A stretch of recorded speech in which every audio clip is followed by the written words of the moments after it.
சூழலியல்ல Victor Ernst ஷெல்ஃபர்டோடைய மிக முக்கியமான பணிகள் என்னென்னன்றத பார்க்கலாம்.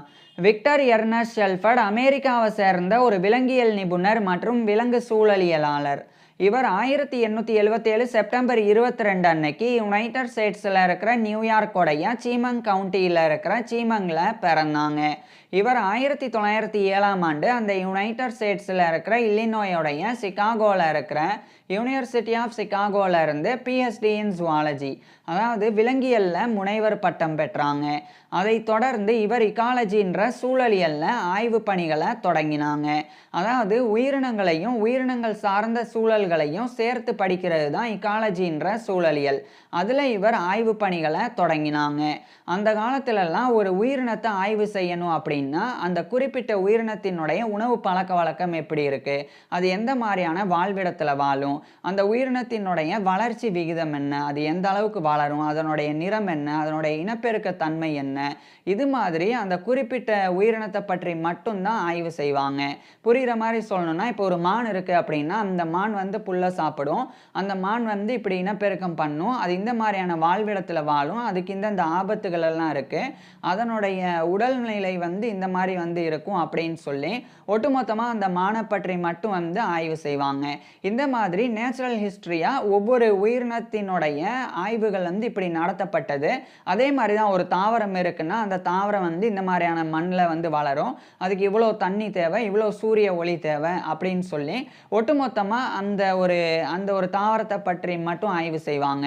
ஸோ இப்படி தனித்தனியாக ஆய்வு செஞ்சு அதை டிஸ்கிரிப்டிவ் சயின்ஸாக அதை வந்து விளக்கி புத்தகங்களாக வெளியிடுவாங்க. இப்போ ஒரு ஸ்பீசிஸ் இருக்குன்னா அந்த ஸ்பீசிஸோடைய ஃபுல் டீட்டெயில்ஸையும் எழுதி அதை வந்து ஒரு ஒர்க்காக ரிசர்ச் பேப்பராலாம் வெளியிடுவாங்க. அந்த மாதிரி நடைமுறை இருந்தது. அப்போது விக்டர் எர்னஸ்ட் ஷெல்ஃபர்ட் வந்து ஒரு உயிரினத்தை பற்றி ஆய்வு செய்யணும் அப்படின்னா ஒட்டுமொத்தமாக அந்த உயிரினம் சார்ந்திருக்கக்கூடிய சூழல்களையும் சேர்த்து தான் நம்ம ஆய்வு செய்யணும் அப்படின்னு சொல்லி இவர் வந்து வலியுறுத்தினாங்க.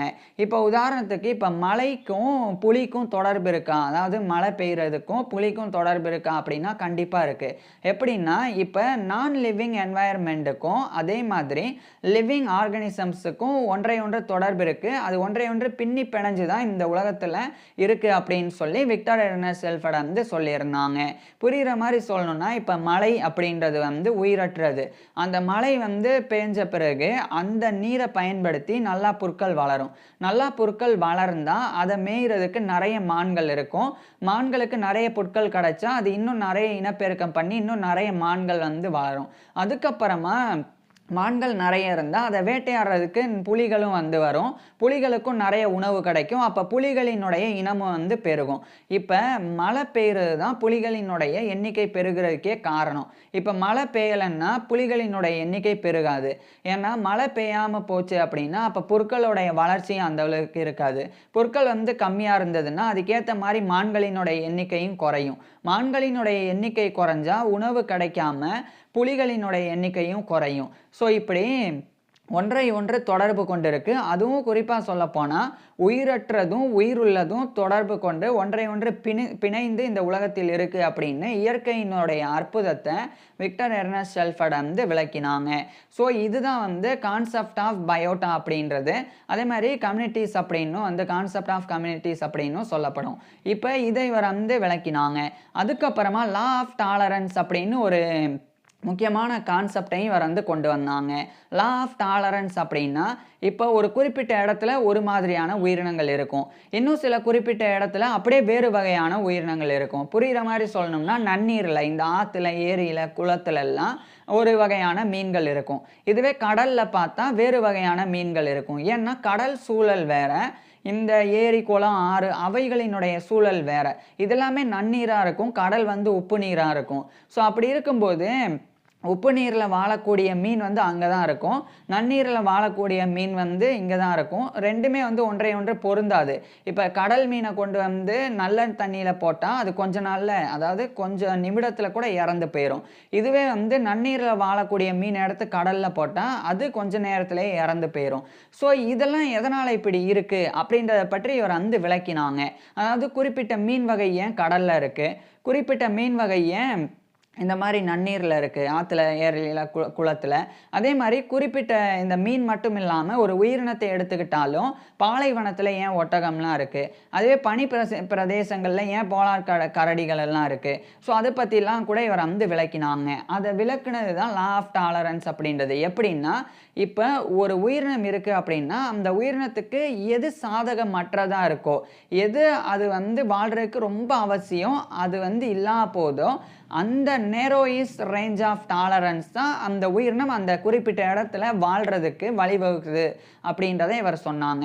இப்ப புரியிற மாரி சொல்றேன். இப்ப ஒரு குளம் இருக்குன்னா, அந்த குளத்துல மீன் இருக்கு அப்படின்னு வச்சுக்குவோம். அந்த குளத்துல இருக்கக்கூடிய நீர்ல உப்பு வந்து கம்மியா தான் இருக்கும். அதே மாதிரி அந்த குளத்துக்கு ஒரு வகையான சூரிய ஒளி கிடைக்கும். அதுக்கு ஒரு வெளிச்சம் இருக்கும். அந்த குளத்தில ஆக்ஸிஜன் வந்து அந்த மீனுக்கு ஒரு மாரி கிடைக்கும். அந்த குளத்தில பாசிகள் இருந்தா அத உண்ணு மீன்கள் வந்து வாழும். இப்ப இந்த மீன் வந்து எத எத சார்ந்து இருக்கு? வெறும் தண்ணிய மட்டும் கிடையாது. அந்த தண்ணியினுடைய உப்பு அளவு. அதுக்கப்புறமா அந்த குளத்தில இருக்கக்கூடிய பாசிகள். அதுக்கப்புறம் அந்த குளத்தில விழக்கூடிய சூரிய ஒளி. அங்கு கிடைக்கக்கூடிய வெளிச்சம். அந்த குளத்தில இருக்கிற ஆக்ஸிஜன். இது எல்லாத்தையுமே பொறுத்து தான் மீன்கள் வந்து அந்த குளத்தில வாழுது. இப்ப இந்த மீன் வந்து எது இல்லாம வாழவே முடியாதோ, அதுதான் வந்து நேரோயிஸ் ரேஞ்ச் ஆஃப் டாலரன்ஸ் அப்படின்றது. இப்ப சூரிய ஒளி வந்து கொஞ்ச நாள் இல்ல. அந்த சூரிய ஒளி இல்லாம மீன்கள்னால வாழ முடியுமான்னா, கண்டிப்பா வாழ முடியும். ஸோ அது வந்து டாலரன்ஸ் இருக்கு. அதுக்கு வந்து சகிப்புத்தன்மை இருக்கு. இப்ப ஆக்ஸிஜன் வந்து கம்மியானா கூட அந்த குளத்தில ஓரளவுக்கு அந்த மீன்கள் வந்து வாழ்ந்துரும். அதே மாதிரி பாசிகள் அது வந்து கம்மியாயி அது உணவு கிடைக்காம போனா கூட மீன்கள் வந்து வாழ்ந்துரும். ஆனா அந்த குளத்தில நீரினுடைய உப்பு அளவு வந்து அதிகரிக்க ஆரம்பிச்சதுன்னா, மீன்னால வாழ முடியாது. ஏன்னா உப்பு அதிகரிக்க அதிகரிக்க அந்த மீனினுடைய தோல்கள் எல்லாமே அதை எதிர்க்க முடியாம வந்து கொஞ்சம் கொஞ்சமா வந்து சேதமடைய ஆரம்பிக்கும். அந்த மீனே வந்து வீங்கி அந்த உப்பு நீர்ல இறந்து போயிரும். ஸோ இப்ப அதனுடைய நேரோயிஸ் ரேஞ்ச் ஆஃப் டாலரன்ஸ் எது அப்படின்னா உப்பு தான். ஸோ நீரில உப்பினுடைய அளவு தான் வந்து இந்த மீன் அந்த இடத்துல வாழ்றத வந்து தீர்மானிக்குது. ஏன் இப்ப அந்த குளத்துல பெருசா சூரிய ஒளி கிடைக்கலன்னாலும், கம்மியான ஆக்ஸிஜன் இருந்தாலும், கம்மியான பாசிகள் இருந்தாலும், அது எல்லாமே இருந்தாலும் அந்த மீன் வந்து வாழ முடியும். ஆனா கொஞ்சம் உப்பு அதிகரிச்சா கூட அந்த மீன்னால வாழ முடியல. அப்ப எது வந்து அது வாழ்றதுக்கு அந்த இடத்துல தகுதியற்றது அப்படின்னு தீர்மானிக்குதோ, அதுதான் வந்து அந்த ஒட்டுமொத்த அந்த உயிரினங்கள் அந்த இடத்துல வாழ்றதுக்கும், வாழாம போறதுக்கும் காரணம் அப்படின்னு இவர் விளக்கினாங்க. இப்ப உதாரணத்துக்கு, இப்ப நான் ஏற்கனவே சொன்ன மாரி, கடல்ல வாழக்கூடிய மீன்கள் ஏன் கடல்ல வாழுது? இது ஏன் ஆத்துல இல்ல அப்படின்னா, கடல்ல உப்பு அதிகமா இருக்கு. உப்பு அதிகமா இருக்கக்கூடிய மீன தூக்கி உப்பு இல்லாத நீர்ல போட்டா, அதுனாலயும் வாழ முடியாம அதுவும் வீங்கி இறந்து போயிரும். அதுவே நன்னீர்ல இருக்கக்கூடிய மீன் எடுத்து கடல்ல போட்டா, அது வாழ முடியாம அது இறந்து போயிரும். ஸோ ஒவ்வொரு இடத்துல இப்ப மீன பொறுத்தவரைக்கும் வெவ்வேறு இடங்கள்ல வெவ்வேறு இனங்கள் இருக்குன்னா, அதுக்கு காரணம் அது சார்ந்து இருக்கக்கூடிய அமைப்பு. குறிப்பா அந்த நீரினுடைய உப்பின் அளவு. இதே மாதிரி தான். இப்போ ஒரு இடத்துல வந்து ஒட்டகம் இருக்கு. மிகப்பெரிய அளவுல பாலைவனத்துலன்னா, அது பாலைவனத்துல வாழக்கூடிய அந்த தன்மைய கொண்டிருக்கு. அதனால அது அங்க இருக்கு. இதுவே மற்ற உயிரினங்கள் ஏன் அந்த பாலைவனத்துல இல்லன்னா, வெப்பத்த தாங்கக்கூடிய அந்த ஒரு சக்தி அதுக்கு இல்ல. இப்ப ஒட்டகத்துக்கு வெப்பத்த தாங்கக்கூடிய சக்தி இருக்கு. இப்ப எப்படி ஒரு மீனுக்கு வந்து சூரிய ஒளி இல்லைன்னாலும், ஆக்ஸிஜன் கம்மியா கிடைச்சாலும், பாசிகள் கம்மியா கிடைச்சாலும் உயிர் வாழுமோ, அதே மாரி ஒட்டகத்த பொறுத்தவரைக்கும் எவ்வளவு சூரிய ஒளி இருந்தாலும் அதனால உயிர் வாழ முடியும். அதுவே மற்ற உயிரினங்கள்னால வெப்பத்த தாங்க முடியாது. எப்படி மீன்னால உப்பின் அளவ தாங்க முடியாதோ, அதே மாதிரி மற்ற உயிரினங்கள்னால அங்க இருக்கக்கூடிய வெப்பத்த தாங்க முடியாது. அதனால தான் அந்த குறிப்பிட்ட இடத்துல கள்ளிச்செடி வளரும். ஆனா அந்த அந்த இடத்துல மற்ற தாவரங்கள் இருக்காது. ஸோ இதுக்கெல்லாம் காரணம் எப்படி வந்து ஒரு உயிரினம் அந்த குறிப்பிட்ட இடத்துல வாழ்றதுக்கு ஒரு குறிப்பிட்ட விஷயம் வந்து தீர்மானிக்குதோ, அதேமாரி பாலைவனத்துல ஒரு உயிரினம் வாழ்றதுக்கு அங்க இருக்கக்கூடிய வெப்பம் தான் தீர்மானிக்குது. அப்ப அங்க இருக்கக்கூடிய வெப்பத்தை சமாளிக்கக்கூடியது ஒட்டகம், கள்ளிச்செடி இது போன்றவைகள். அதனால அவைகள் எல்லாம் அங்க இருக்கு. ஆனா மற்ற தாவரங்கள் எல்லாம் வந்து அங்க வாழ முடியாது. மற்ற உயிரினங்கள் வாழ முடியாது. அதனால அது அங்க இல்ல. ஸோ இது மாதிரி இதுதான் வந்து லா ஆஃப் டாலரன்ஸ் அப்படின்றது. ஸோ நேரோயிஸ் ரேஞ்ச் ஆஃப் டாலரன்ஸ் பாலைவனத்தை பொறுத்த வரைக்கும் வெப்பம் தான். வெப்பத்தை எந்த உயிரினங்கள்னால தாங்க முடியாதோ அதெல்லாம் அங்கே இல்லை. அதே மாதிரி குளிரை எந்த உயிரினங்கள்னாலலாம் தாங்க முடியாதோ அது குளிர் பிரதேசங்களில் இருக்காது. எதனால தாங்க முடியுமோ அது அங்கே இருக்கும். ஸோ இந்த மாதிரி விஷயத்தை இந்த லா ஆஃப் டாலரன்ஸையும் விளக்கினாங்க. இது எல்லாத்தையுமே 1913ஆம் ஆண்டு அனிமல் கம்யூனிட்டிஸ் இன் டெம்பரன்ஸ் அமெரிக்கா அப்படின்ற டைட்டிலில் ஒரு ஒர்க்காகவே எழுதி வெளியிட்டாங்க. அது வந்து ரொம்ப மோஸ்ட் இன்ஃப்ளூயன்ஸலான ஒரு ஒர்க்காக மாறினது. அனிமல் இக்காலஜியை வேறு விதமாக பார்க்குறதுக்கு வழிவகை செய்தது. அதை வந்து விக்டர் எர்னஸ்ட் ஷெல்ஃபர்ட் வந்து கொண்டு வந்தாங்க. அதுக்கப்புறம் அதாவது அதை வெளியிட்டு அந்த ஒரு கான்செப்டை கொண்டு வந்தாங்க. அதுக்கப்புறமா 1915ஆம் ஆண்டு இவர் முன்னின்று சில நபர்களுடைய உதவியோட அமெரிக்காவில் இக்கலாஜிக்கல் சொசைட்டி ஆஃப் அமெரிக்கா அப்படின்னு சொல்லி இந்த சூழலியலுக்குண்டான ஒரு சங்கத்தை அவர் நிறுவினது மட்டும் இல்லாமல் அந்த இக்கலாஜிக்கல் சொசைட்டி ஆஃப் அமெரிக்காவுடைய ஃபஸ்ட்டு பிரசிடெண்டாகவே விக்டர் எர்னஸ்ட் ஷெல்ஃபர்ட் தான் தேர்ந்தெடுக்கப்பட்டாங்க. இது இவர் கிடைக்கக்கூடிய மிகப்பெரிய கௌரவமாக இருந்தது. அதுக்கப்புறம் 1920கள் 1930கள் இந்த காலகட்டத்திலலாம் இவர் வந்து வாட்டர் பொல்யூஷன் பற்றி ஆய்வு செய்ய தொடங்கியிருந்தாங்க. அது எல்லாத்தையுமே வந்து டாக்குமெண்ட் பண்ண ஆரம்பிக்கிறாங்க. அதாவது ஒரு குறிப்பிட்ட ஒரு ஏரி இருக்குது அப்படின்னு வச்சுக்குவோம். அந்த ஏரி சுத்தமாக இருக்கும்போது அது நிறைய பன்முகைத்தன்மை வாய்ந்த உயிரினங்களை கொண்டு இருக்குது. அதுவே அதில் வந்து இந்த தொழிற்சாலைகளினுடைய கழிவுகள் போய் கலக்கும்போது பெரும்பாலான உயிரினங்கள் அழிஞ்சு கொஞ்சம் உயிரினங்கள் தான் வாழுது. இதை இவர் வந்து கவனிச்சது மட்டும் இல்லாமல் இது ஏன் நடக்குது அப்படின்றத ஆய்வு செஞ்சாங்க. அப்போ ஃபஸ்ட்டு கெமிக்கல் சேஞ்சஸ். ஒரு நீர் இருக்குன்னா அந்த நீரில் ஒரு பெரிய ஏரியில் தவளை இருக்கும். அதுக்கப்புறம் வந்து ஒரு மீன் வகைகள்லேயே நிறைய இருக்கும். அந்த மாதிரி நீர்வாழ் உயிரினங்கள் நிறைய இருக்கும்.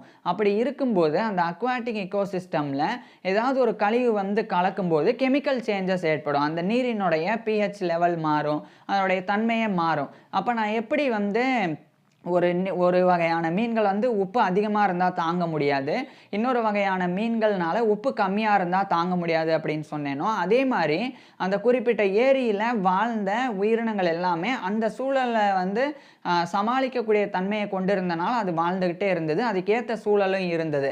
ஆனால் ஒரு ரசாயன கழிவு வந்து கலக்கும்போது அந்த நீரினுடைய தன்மை அப்படியே மாறி கெமிக்கல் சேஞ்சஸ் ஏற்படுது. அப்போ அந்த நீரே வந்து மாறும்போது அந்த நீரை சார்ந்திருந்த உயிரினங்களும் வந்து கொஞ்சம் கொஞ்சமாக அழிஞ்சு போய் எதனால் அதை எதிர்த்து வாழ முடிஞ்சதோ, எதனால் அதை டாலரன்ஸ் பண்ண முடிஞ்சதோ அது மட்டும் அதுக்கப்புறம் அந்த ஏரியில் வாழ்ந்தது. உதாரணத்துக்கு ஒரு நூற்றுக்கணக்கான உயிரினங்கள் வந்து ஒரு ஏரியில் வாழ்ந்தது. இப்போ வந்து அதே ஏரியில் தொழிற்சாலை கழிவுகள் கலந்ததுக்கு அப்புறமா வெறும் 7-8 உயிரினங்கள் மட்டும்தான் வாழும். ஏன்னா மற்ற 90% மேற்பட்ட உயிரினங்கள் அனைத்துமே வந்து அந்த நீரை சார்ந்து தான் இருந்திருக்கு. அந்த நீர் கொஞ்சம் மாறின உடனே அதனால் டாலரன்ஸ் பண்ண முடியல.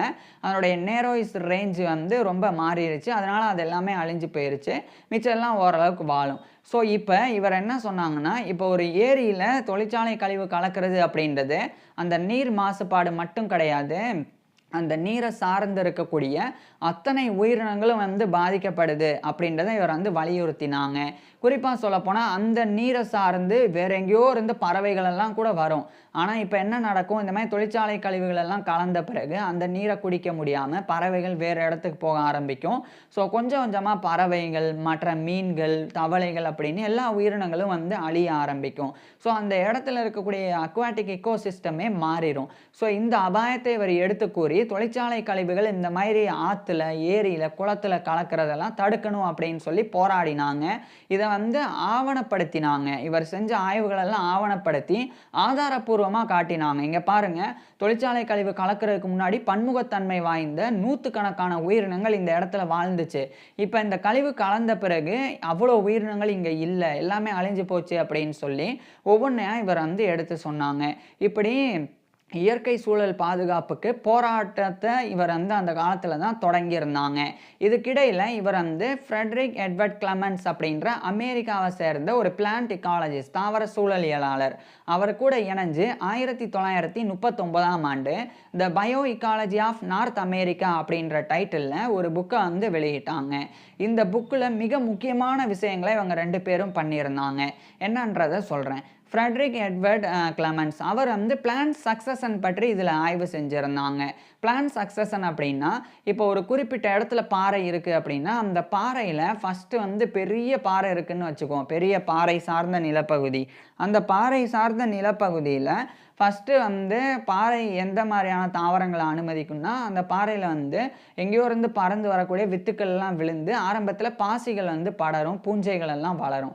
அதுக்கப்புறமா வந்து அந்த பாசிகள், பூஞ்சைகள் எல்லாமே கொஞ்சம் கொஞ்சமாக வந்து அமிலங்களை செலுத்தி அந்த பாறைகளை உடைக்கும். அப்போ பாறைகள் வந்து மண்ணா மாற ஆரம்பிக்கும். இப்போ இலகுவான மண்ணா மாற ஆரம்பித்த பிறகு கொஞ்சம் கொஞ்சமாக அங்கே புற்கள் வளர ஆரம்பிக்கும். புற்கள் வளர ஆரம்பித்த பிறகு அந்த சூழல் இன்னும் கொஞ்சம் மாறும். அதுக்கப்புறம் அதை சார்ந்து அந்த புற்களை சார்ந்து புதர்கள் மண்ட ஆரம்பிக்கும். புதர்கள் வளர ஆரம்பித்த உடனே அந்த புதர் கொடுக்கக்கூடிய நிழலில் சின்ன சின்ன மரங்கள் வந்து வளர ஆரம்பித்து அதுக்கப்புறம் பெரிய பெரிய மரங்களாக வளர்ந்து அந்த இடமே காடாக மாறிடும். இதுதான் பிளான்ட் சக்சஷன் அப்படின்றது. ஸோ இதை பற்றி இவர் ஆய்வு செஞ்சாங்க. அதுவே விக்டர் எர்னஸ்ட் ஷெல்ஃபர்டை பொறுத்த வரைக்கும் அனிமல் இக்காலஜி அதில் வந்து புகுத்தினாங்க. எப்படின்னா, எப்படி ஒரு சூழல் வந்து மாறிக்கிட்டே வருதோ அதுக்கேற்ற மாதிரி அந்த இடத்துல உயிரினங்களினுடைய பன்முகத்தன்மையும் மாறிக்கிட்டே வருது அப்படின்னு விளக்கினாங்க. புரிகிற மாதிரி சொல்கிறேன். இப்போ ஃபஸ்ட்டு நான் சொன்னேன், பாறையின் மீது வந்து பாசிகள் படர்ந்து பூஞ்சைகள் வளரும்.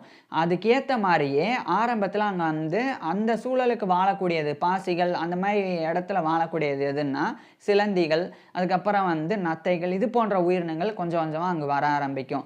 அதுக்கப்புறம் அங்கே வந்து புற்கள் வளர ஆரம்பித்த பிறகு புற்களை சார்ந்து இருக்கக்கூடிய சின்ன சின்ன வெட்டுக்கிளிகள், அதுக்கப்புறம் புற்களில் வாழக்கூடிய பாம்புகள், அதுக்கப்புறம் அந்த புற்கள்லேயே வாழக்கூடிய அந்த தவளைகள், இதெல்லாம் வர ஆரம்பிக்கும். அதுக்கப்புறம் வந்து புதர்கள் மண்ட ஆரம்பிக்கும் போது அந்த புதர்களுக்கு பக்கத்திலே வந்து வாழ்விடத்தை செலக்ட் பண்ணுறதுக்காக முயல் வரும். அதுக்கப்புறம் வந்து சில உயிரினங்களை வேட்டையாடுறதுக்கு அங்கே நரி வர ஆரம்பிக்கும். அதுக்கப்புறம் அங்கே பாம்பு இருக்கும். இது மாதிரி உயிரினங்கள் வந்தோடனே அதை வேட்டையாடுறதுக்கு பருந்து வரும். ஸோ இந்த மாதிரி வந்து கொஞ்சம் கொஞ்சமாக மாற ஆரம்பிக்கும். அதுக்கப்புறம் சின்ன சின்ன மரங்கள் வளர ஆரம்பித்த பிறகு சின்ன சின்ன பறவைகள் அங்கே வந்து கூடு கட்ட ஆரம்பிக்கும். அதுக்கப்புறம் வந்து பெரிய பெரிய மரங்களாக வளர்ந்த பிறகு பெரிய பெரிய உயிரினங்கள் வந்து அது வாழ்கிறதுக்கு ஏற்ற சூழலாக இருக்குது அப்படின்னு சொல்லி அங்கே வந்து வர ஆரம்பிக்கும். அந்த உயிரினங்களை வேட்டையாடக்கூடிய மற்ற உயிரினங்கள் வர ஆரம்பிக்கும். ஸோ இப்படி ஒரு தாவரம் மட்டும் ஒரு நிலையிலேருந்து இன்னொரு நிலைக்கு போகிறதில்ல. அந்த தாவரங்களை சார்ந்து மற்ற உயிரினங்களும் அப்படியே மாறுது அப்படின்னு சொல்லி ரொம்ப அருமையாக விக்டர் எர்னஸ்ட் ஷெல்ஃபர்ட் இந்த ஒரு விஷயத்தை தெரிவித்தாங்க. ஸோ 2 பேரும் சேர்ந்து the bio ecology of North America அப்படின்ற அந்த புத்தகத்தை வெளியிட்டிருந்தாங்க அந்த 1939ஆம் ஆண்டு. அதுக்கப்புறமா விக்டர் எர்னஸ்ட் ஷெல்ஃபர்ட் வந்து பயோம்ஸ் அப்படின்ற கான்செப்டை வலு சேர்க்கும் வகையில் இதை கொடுத்தாங்க. பயோம்ஸ் அப்படின்னா உயிரியல் மண்டலம் அப்படின்னு அர்த்தம். உயிரியல் மண்டலம் அப்படின்னா இப்போ ஒரு குறிப்பிட்ட ஒரு இடம் இருக்குன்னா அந்த குறிப்பிட்ட இடத்துல தான் குறிப்பிட்ட வகையான தாவரங்கள், குறிப்பிட்ட வகையான மற்ற விலங்குகள், பூச்சிகள், பறவைகள் அப்படின்னு எல்லாமே கலந்துருக்கும். அது எல்லாமே சேர்ந்தது ஒரு மண்டலம், ஒரு பயோம்ஸ் அப்படின்னு சொல்லி பிரிக்கணும் அப்படின்னு இவர் வலியுறுத்தினாங்க. இதை அடிப்படையாக வச்சு சிலவைகள் பிரிக்கப்பட்டன. உதாரணத்துக்கு அமேசான் ரெயின் ஃபாரஸ்ட், அந்த காட்டில் இருக்கக்கூடிய தாவரங்கள், அங்கே வாழக்கூடிய உயிரினங்கள் எல்லாமே வந்து வித்தியாசமாக இருக்கும், அதுக்கேற்ற மாதிரி இருக்கும். அதே மாதிரி சஹாரா பாலைவனம், அந்த சஹாரா டெசர்ட்டை பொறுத்த வரைக்கும் அது அப்படியே ஆப்போசிட்டாக இருக்கும். அது வந்து அந்த இடத்துக்கு வாழக்கூடிய உயிரினங்களை சார்ந்து இருக்கும். ஸோ அது ஒரு உயிரியல் மண்டலம். மூணாவதாக சொல்லப்போனால் ஆர்க்டிக் சர்க்கிள் ரீஜன்ஸ் அப்படின்னு சொல்லலாம். இங்கே வந்து இந்த இடத்துல வாழக்கூடிய உயிரினங்கள் மட்டும் இருக்கும். ஸோ இப்படி ஒவ்வொரு உயிரியல் மண்டலமாக பார்த்தா ஒவ்வொன்றும் தனித்தனியாக வெவ்வேறு விதமாக இருக்கும். ஸோ இப்படி ஒரு உயிரினத்தை படிக்கணும்னா அந்த உயிரினம் சார்ந்து இருக்கக்கூடிய ஒட்டுமொத்தத்தையுமே வந்து ஃபண்டமெண்டல் யூனிட்டாக கருதணும் அப்படின்னு விக்டர் எர்னஸ்ட் ஷெல்ஃபர்ட் வந்து வலியுறுத்தினாங்க. இதுவும் வந்து மிகப்பெரிய ஒரு விஷயமா இருந்தது. அதுக்கப்புறம் 1946ஆம் ஆண்டு இக்காலஜிஸ்ட் யூனியன் அப்படின்னு ஒரு யூனியனை இவர் நிறுவினாங்க. அது பிற்காலத்தில் நேச்சர் கன்சர்வன்சி அப்படின்ற ஒரு ஆர்கனைசேஷனாக மாறினது. இது தரப்பிலிருந்து நேச்சுரல் ரிசர்வ்ஸ், அதாவது இயற்கையான விஷயங்களை வந்து பாதுகாக்கணும் அப்படின்னு சொல்லி பாதுகாக்கப்பட்ட இடங்களாக சில விஷயங்கள் மாற்றப்படணும் அப்படின்னு இவர் வந்து வாழ்நாள் முழுக்க பாடுபட்டாங்க. அதன் விளைவாக பல இடங்கள் இந்த உலகத்தில் வந்து இது வந்து இயற்கையினால் பாதுகாக்க பாதுகாக்கப்பட்ட இடம். இந்த இடத்துல எந்த தவறும் நடக்கக்கூடாது. இங்க பிளாஸ்டிக் போடக்கூடாது. மனிதர்கள் வாழக்கூடாது. இங்க வந்து பெருசா மரத்த வெட்டக்கூடாது அப்படின்னு சொல்லி நெறைய பாதுகாக்கப்பட்ட இடங்கள் வந்து இன்றைய காலகட்டத்தில அறிவிக்கப்பட்டிருக்கு. அதுக்கெல்லாம் முக்கிய காரணமா வித்திட்டது வந்து விக்டர் எர்னஸ்ட் ஷெல்ஃபர்ட் தான். இயற்கை பாதுகாப்புல அவ்வளோ முக்கியத்துவம் வாய்ந்த விஷயங்கள அறிவியல் பூர்வமா விளக்கி, அந்த இயற்கையை பாதுகாக்கிறதினுடைய அவசியத்த விளக்கி கூறி, அது பாதுகாக்கப்படுறதுக்கு காரணமா இருந்தாங்க. இப்பேற்பட்ட இவர் இறுதியா 1968 டிசம்பர் 27 அன்னைக்கு இவருடைய 91 வயசுல இறந்து போனாங்க. இப்பேற்பட்ட விக்டர் எர்னஸ்ட் ஷெல்ஃபர்ட் பத்தி நீங்க என்ன நினைக்கிறீங்க? அத கீழ கமெண்ட்ஸ்ல சொல்லுங்க. அதே மாரி இவருடைய ஃபுல் லைஃப் ஹிஸ்டரிய நான் ஏற்கனவே பேசியிருக்கேன். அத பார்க்கறதுக்கு கீழ டிஸ்கிரிப்ஷன்ல லிங்க் குடுத்திருக்கிறேன். கட்டாயமா பாருங்க. அது மட்டும் இல்லாம, இன்னும் நான் பேசின விஷயங்கள் உட்பட பேசாத விஷயங்கள் அப்படின்னு சொல்லி அனைத்தையுமே டெக்ஸ்ட்டாவே வந்து நான் டிஸ்கிரிப்ஷன்ல குடுத்திருக்கிறேன். வேணும்னா அதையும் வந்து படிக்கலாம். Thank you.